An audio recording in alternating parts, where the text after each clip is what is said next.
સહજાદેશ કાલો નિરૂપિતા સંયોગજા સ્પર્શજાશ્ચ. તો આ જે 5 પ્રકારના દોષો છે એ બધા બ્રહ્મ સંબંધથી એકવાર દૂર થયા.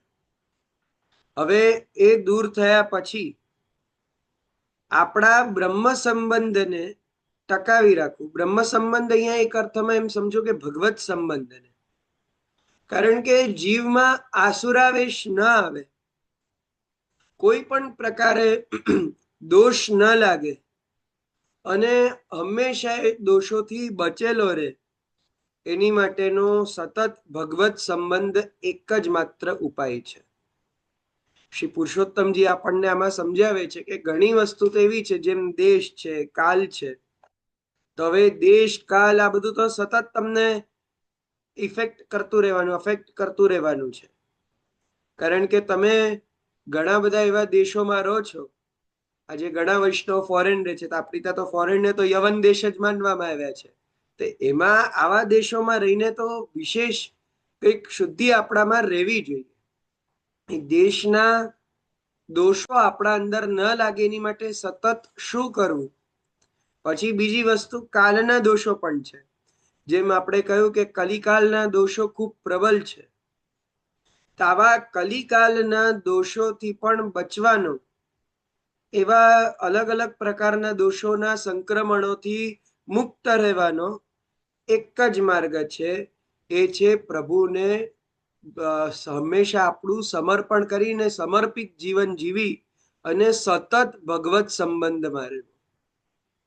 સતત પ્રભુના સાથે સંબંધમાં રહેવું એક જ માત્ર એવો ઉપાય છે કે જેનાથી આ બધા દોષો ફરીથી આપણને લાગુ નથી થઈ શકતા. તો અહીંયા આગળના શ્લોકમાં આપણે જોઈએ કે અન્યથા સર્વ દોષાણામ નિવૃત્તિ કથંચન અસમર્પિત વસ્તુનામ તસ્માત વર્જનમ આચર્ય. બ્રહ્મ સંબંધ સિવાય અન્યથા બીજો કોઈ જ માર્ગ નથી કે જેનાથી આ દોષો નિવૃત્ત થઈ શકે. અન્યથા એટલે બીજા કોઈ રસ્તા દ્વારા દોષોની નિવૃત્તિ નથી થતી. આપણે જીવનભરના હજારો પ્રયત્ન કરીએ, હજારો આપણે સાધનો કરીએ, આપણે ગમે તે કરીએ, પણ જ્યાર સુધી ભગવત સંબંધમાં આપણે નથી આવતા ત્યાર સુધી આપણા દોષો દૂર નથી થતા. આપણા આ બધા દોષોને દૂર કરવાનું સામર્થ્ય કેવલ ને કેવલ ભગવાનની કૃપામાં છે. એટલા માટે શ્રી ગુસાઈજી કહે છે કે બલિષ્ઠા અપી મદ દોષા તવ કૃપા ગ્રેતી દુર્બલા. કે મારા દોષો બલિષ્ઠ હોવા છતાં, શ્રી ગુસાઈજી તો સાક્ષાત પુરુષોત્તમ જ છે, પણ છતાંય આપશી આવી રીતે આજ્ઞા કરી રહ્યા છે આપણને બધાને સમજાવવા વિજ્ઞપ્તિમાં કે બલિષ્ઠ છે મારા દોષો, છતાં પણ આપની કૃપાની સામે બહુ નિર્બલ છે, દુર્બલ છે. તો ભગવાનની કૃપા જ એકમાત્ર દોષોને દુર્બલ કરી શકે છે. તો એ પ્રભુની કૃપા એટલે ભગવત સંબંધ, નિત્ય ભગવત સંબંધ.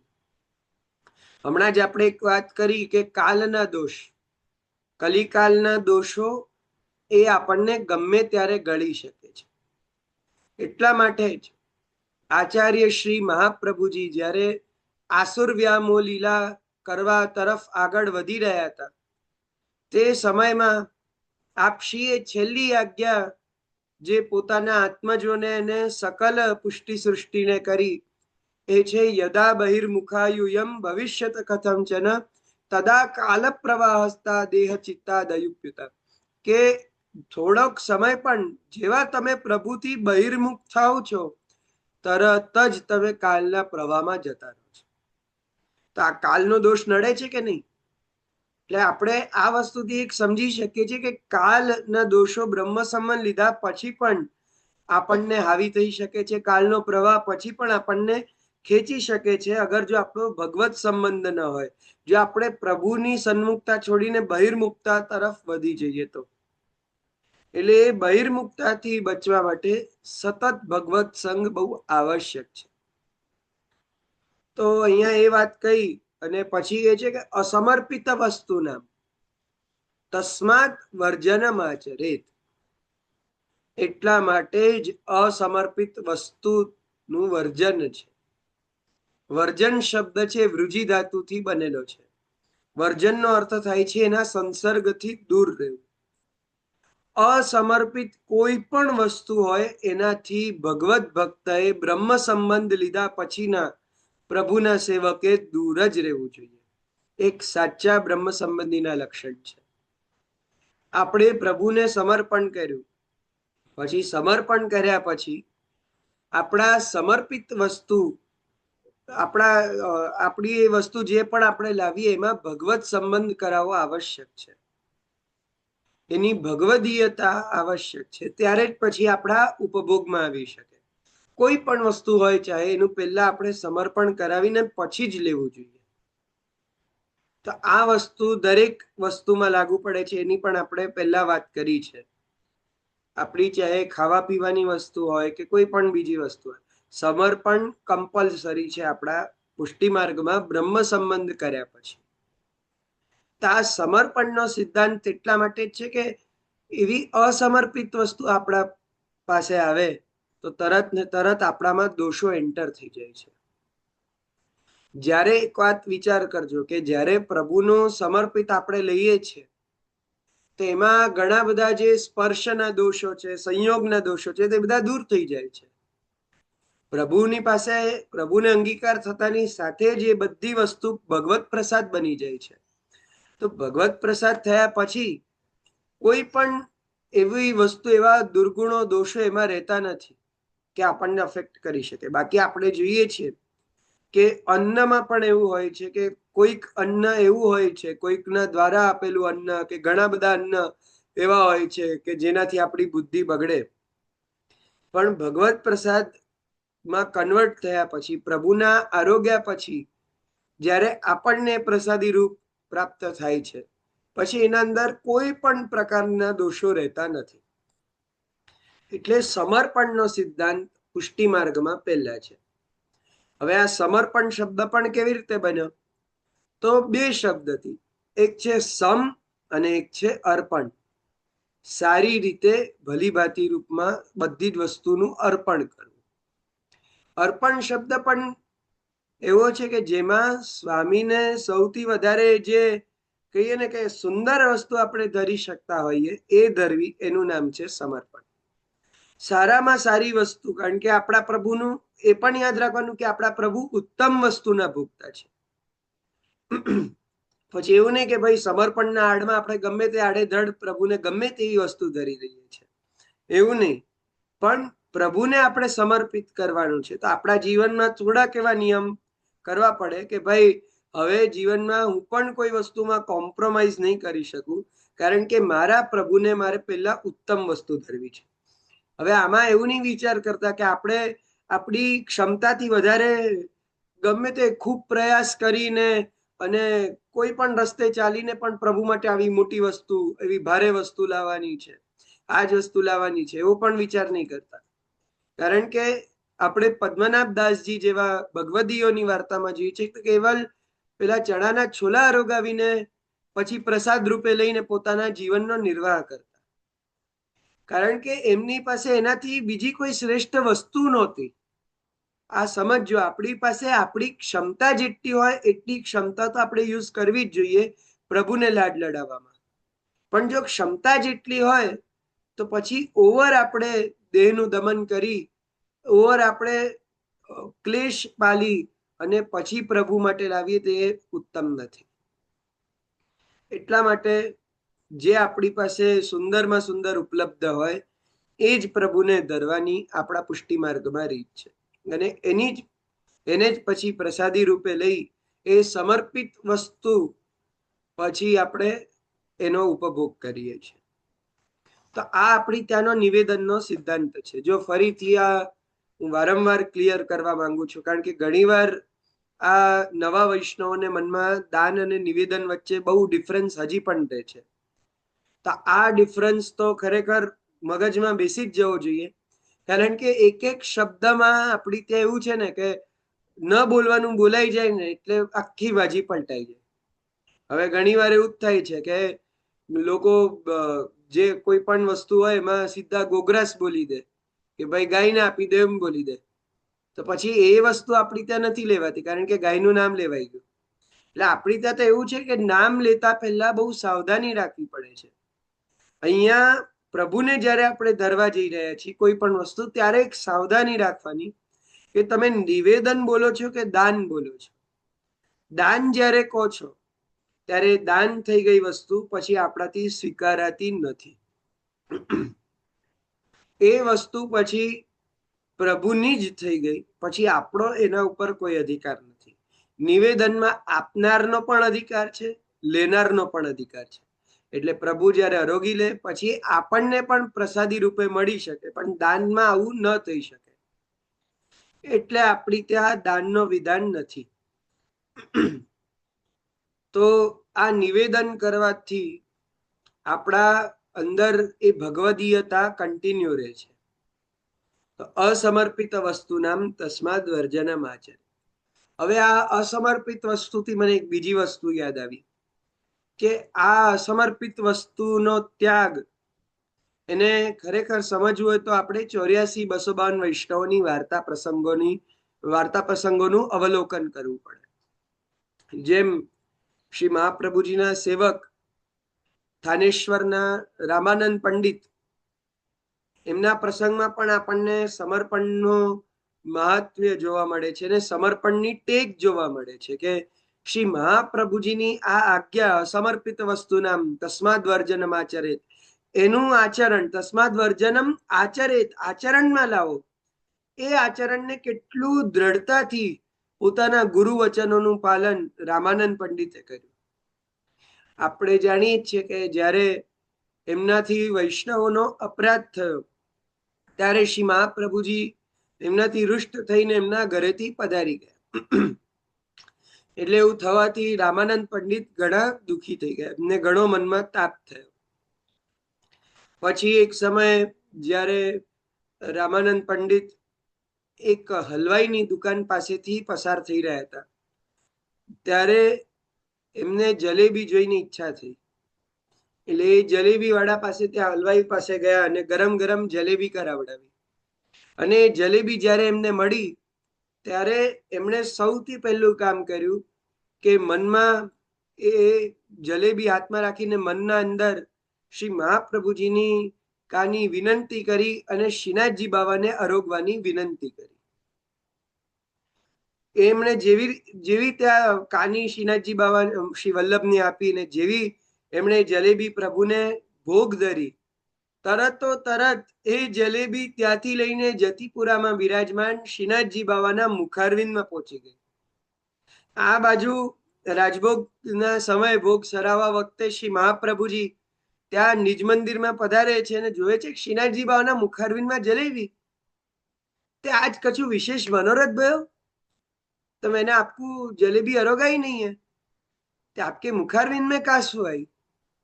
તો શ્રી ઠાકોરજી ત્યારે શ્રી મહાપ્રભુજીને કહે છે કે આ તો આપના સેવક રામાનંદ પંડિતે મને ભોગ ધરી અને એણે મને ભોગ ધરી એટલે આજે મારા મુખારવિંદમાં આવી ગઈ. શ્રી મહાપ્રભુજી કીધું કે કૃપાનાથ, એનો તો મેં ત્યાગ કર્યો છે કારણ કે એને વૈષ્ણવોનો અપરાધ કર્યો છે. ત્યારે શ્રીનાથજી બાવા કહે છે કે અરે વલ્લભ, આપ ભૂલી ગયા મેં આપને શું વચન આપેલું? જે જીવને આપ મારા શરણે લાવશો, જેનું આ બ્રહ્મ સંબંધ કરાવશો, એનો હું હાથ ક્યારે નહીં છોડું, એનો હું ક્યારે ત્યાગ નહીં કરું. હવે આપ એને મને સોંપીને ગયા છો, એ જીવ હવે મારો થઈ ગયો છે, તો હું હવે આપને વચન આપ્યા પછી એ જીવનો ત્યાગ કેવી રીતે કરું? એટલે જો આ પ્રસંગથી આપણને બ્રહ્મ સંબંધ વિશેનો આપણો દ્રઢ વિશ્વાસ એ વધારે આપણો સ્થિર બને છે. બે વસ્તુ છે કે એક તો શ્રીનાથજી બાવા અથવા ભગવાન શ્રી કૃષ્ણ એ કોઈ દિવસ પણ શ્રી વલ્લભની કૃપાથી આ માર્ગમાં આવેલા જીવનો પરિત્યાગ નથી કરતા. એ જીવ કાયમ પ્રભુના શરણે જ છે. તો એક વસ્તુ એ આપણને જોવા મળી. અને બીજી વસ્તુ આ પ્રસંગથી એ પણ જોવા મળી કે પ્રભુને પહેલા સમર્પિત કરી પછી જેનો ઉપભોગ કરવાની ટેક શ્રી વલ્લભના સેવકોમાં કેવી હતી. એ રામાનંદ પંડિતનો શ્રી મહાપ્રભુજીએ ત્યાગ કર્યો, એવી રીતે કરીને શ્રી મહાપ્રભુજી પધારી ગયા. હવે ઘણીવાર આવું થાય તો માણસને એવું થઈ જાય કે ભાઈ હવે તો મારો ત્યાગ થઈ ગયો, હવે મારું આ માર્ગમાં શું કામ છે, હવે તો હું શું કરીશ, એમ કરીને પછી બધા જ નિયમો ભૂલાઈ જાય છે ને પછી તો એક બીજું ખુલ્લું જીવન થઈ જાય છે કે હવે આમાં મારું કઈ બચ્યું નથી ને એવો આપણા મનમાં એવો શોક થઈ જાય છે, એવો દુઃખ થઈ જાય છે.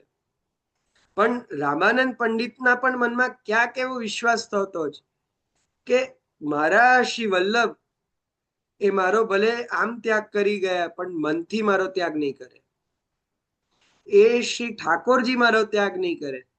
એટલે આજે પણ જો હું ભોગ ધરીશ, શ્રી વલ્લભની કાની દઈશ, તો ચોક્કસ પ્રભુ મારા હાથથી આ સામગ્રી સ્વીકારશે. એના મનમાં એવો દ્રઢ વિશ્વાસ હતો. તો આ વસ્તુ યાદ રાખવાની છે કે આપણે વલ્લભીય વૈષ્ણવ છે. આપણો જીવનનો ભાગ ભક્તિ નથી, આપણું જીવન ભક્તિ છે. આપણે એ લોકો જેવું નથી કે ભાઈ દિવસના 24 કલાકમાંથી 1 કલાક જેમ એક્સરસાઇઝ કરો, 1 કલાક રીડિંગ કરો, એમ 1 કલાક ભક્તિ કરો. એવી રીતે આપણું બહારના લોકો જેવું નથી હોતું. આપણું જીવન એ મૂળ ભક્તિ નામના લક્ષ્યથી, પ્રભુની પ્રાપ્તિ નામના લક્ષ્યથી, પ્રભુની સેવા નામના લક્ષ્યથી ચાલે છે. અને એ પ્રભુની સેવાના લક્ષ્યમાં આપણા જીવનમાં પ્રભુને સમર્પિત કરીને પછી જ લેવું, એ જ આપણા માટે એક યોગ્ય વસ્તુ છે. તો આ વસ્તુ આપણી ત્યાં કાયમ જોવા મળી છે.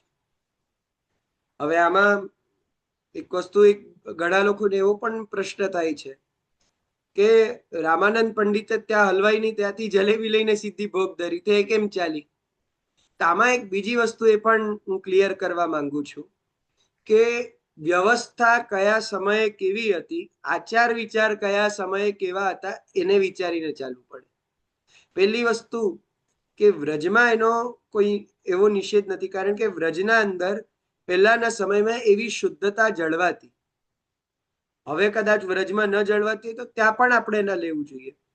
પણ પહેલાના સમયમાં આવી દુકાનો, કારણ કે પહેલા હોટેલ્સની, રેસ્ટોરન્ટ્સની સિસ્ટમ નહોતી.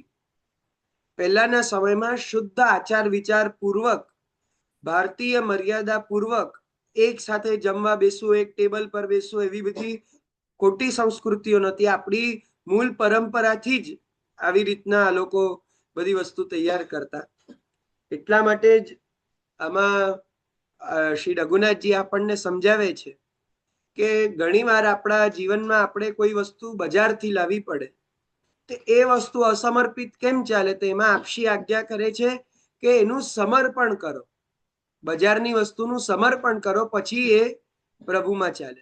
તો આ વસ્તુને અત્યારે જો આપણા જીવનમાં આપણે એપ્લાય કરવું હોય તો કેવલ ને કેવલ બીજી બધી વસ્તુઓ, જેમ કે કોઈ કાષ્ઠની વસ્તુ છે કે કોઈ કાચની વસ્તુ છે, તે બધામાં હજી આપણે વિચારી શકીએ, બીજી કોઈ વસ્તુ છે. પણ ભોજ્ય પદાર્થો, ખાવાની વસ્તુઓમાં આ સમયમાં તો કોઈ ચાન્સ જ નથી કે આપણે બજારનું લઈને પ્રભુને ધરી શકીએ. એવી કોઈ જાતની શુદ્ધતા આજકાલ રહી નથી. અને આમ પણ આપણી ત્યાં તો વધારે પોતાના ઘરે બને એ જ શુદ્ધ માનવામાં આવે છે. આ તો એક સેકન્ડરી વસ્તુ છે કે જ્યારે ન કંઈ થતું હોય ને લાવવું જ પડે ત્યારે શું કરીએ? તો એ અત્યારના સમયમાં તો એ પણ આપણી પાસે ઓપ્શન નથી. બજારમાં એવી કોઈ વ્યવસ્થા જ નથી કે આપણા પ્રભુ આરોગી શકે. જે અહીંયા સમર્પણ શબ્દને આપણે જોયું ને, કે અર્પણનો અર્થ જ છે કે જે શ્રેષ્ઠ વસ્તુ છે, શુદ્ધ વસ્તુ છે, એવી જ પ્રભુને ધરીએ. તો અહીંયા જે બજારનો અર્થ છે ને એનાથી આપણે કાચી સામગ્રી એવો અર્થ લેવો જોઈએ આ સમય પ્રમાણે, કે કાચી સામગ્રી આપણે બજારમાંથી લાવીએ છીએ તો એનું સમર્પણ સામગ્રી બનાવીને આપણે પ્રભુમાં કરીએ ને પછી પોતાના ઉપભોગમાં લાવીએ. આમાં આપણા મૂળ ફોકસ વાત એ જોવું જોઈએ કે મારા પ્રભુને એ સામગ્રીથી પ્રસન્નતા થાય, મારા પ્રભુ નવી વસ્તુ આરોગે. ભલે આપણે સમર્પણ અહીંયા કરી રહ્યા છીએ પોતાના માટે, તો એ આપણા, કારણ કે આપણને ખબર છે કે સમર્પણ કર્યા વગર કોઈ વસ્તુ ખવાય નહીં. તો એ આપણા મનમાં એક ભાવ એવો રહેવો જોઈએ કે મારા પ્રભુ માટે હું સુંદર વસ્તુ બનાવી રહ્યો છું, મારા પ્રભુ માટે આ સુંદર વસ્તુ છે, આ ઘર જે છે, આ સુંદર ઘર મારા પ્રભુનું ઘર છે.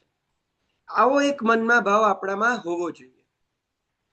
આમાં પુરુષોત્તમજી ફરીથી એક સુંદર વાત કહે છે કે અત્યારના સમયમાં કોઈ પણ વ્યક્તિ જે સમર્પિત જીવન જીવતો હશે એના માટે ઘણા બધા વ્યક્તિઓ માટે એવું વિચારવું ખૂબ મુશ્કેલ બની જાય છે કે હું દરેક વસ્તુ પ્રભુ માટે જ કરું છું.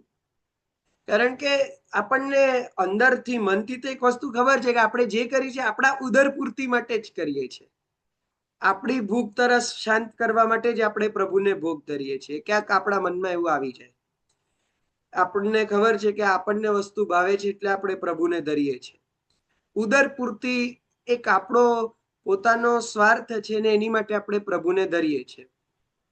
તો આમાં પુરુષોત્તમજી જે એક પ્રશ્ન જાતે ઊભો કરીને એનો જવાબ આપે છે, તો શું એમાં એવો દોષ નથી લાગતો કે આપણે પોતાના સ્વાર્થથી પ્રભુને અરોગાવીએ છીએ?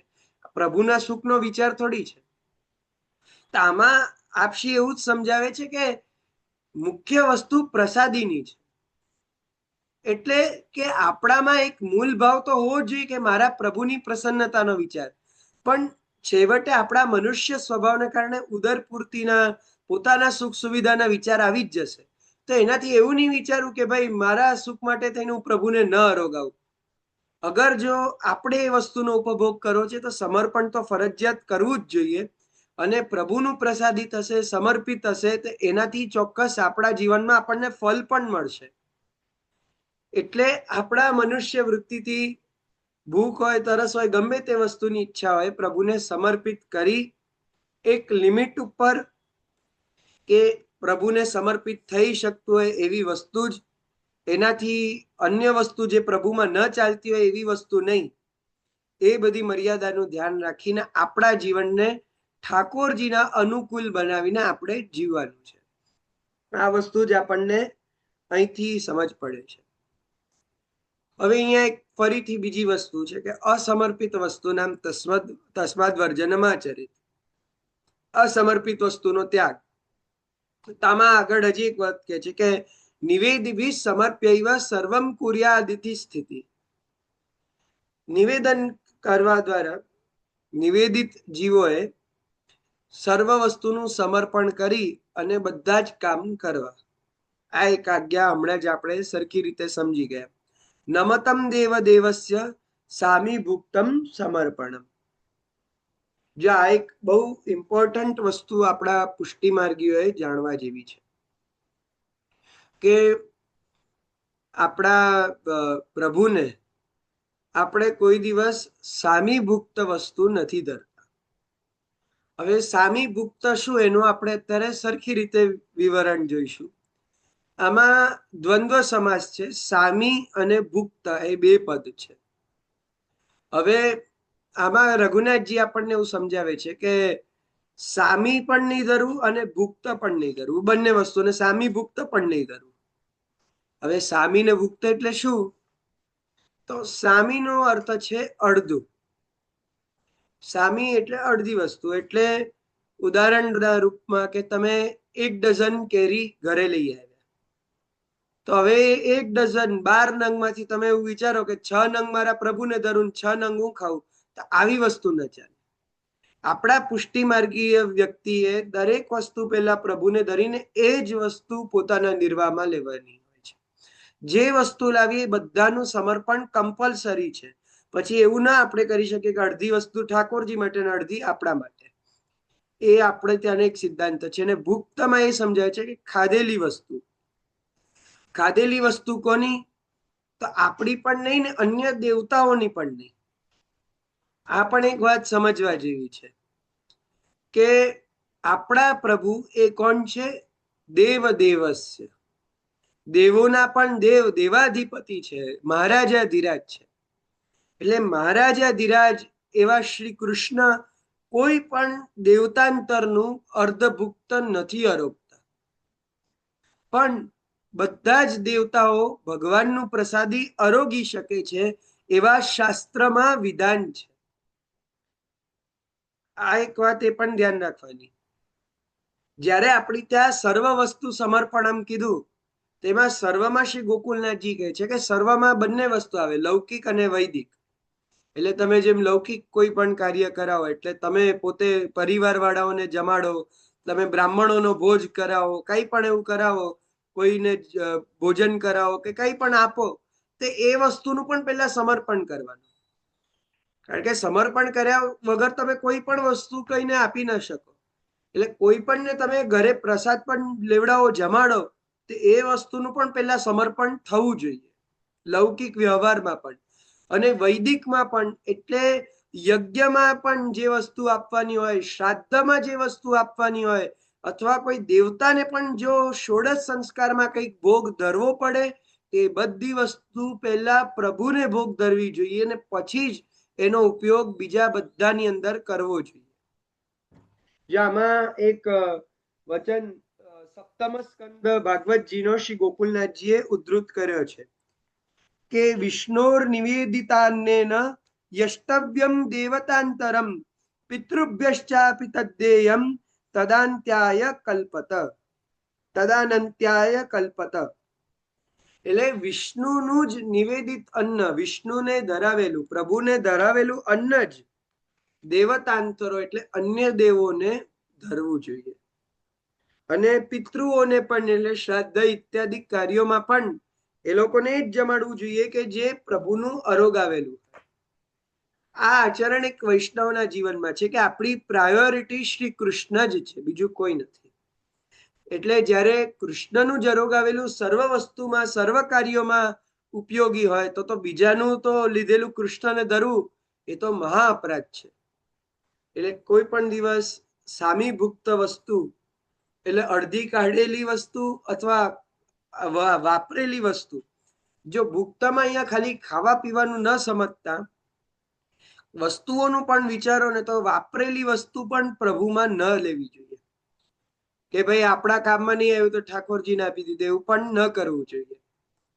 એ પહેલા વસ્તુ પ્રભુમાં આવી જોઈએ અને પછી આપણા કાર્યમાં આવવી જોઈએ. તો આ બે વસ્તુ આપણા હંમેશા ધ્યાનમાં હોવી જોઈએ. કારણ કે નમતમ દેવ દેવસ્ય, આ વસ્તુ આપણા દેવોના દેવ એટલે ભગવાન શ્રી કૃષ્ણને, શ્રી વિષ્ણુને સંમત નથી. આપણા પ્રભુને આ વાત પસંદ નથી.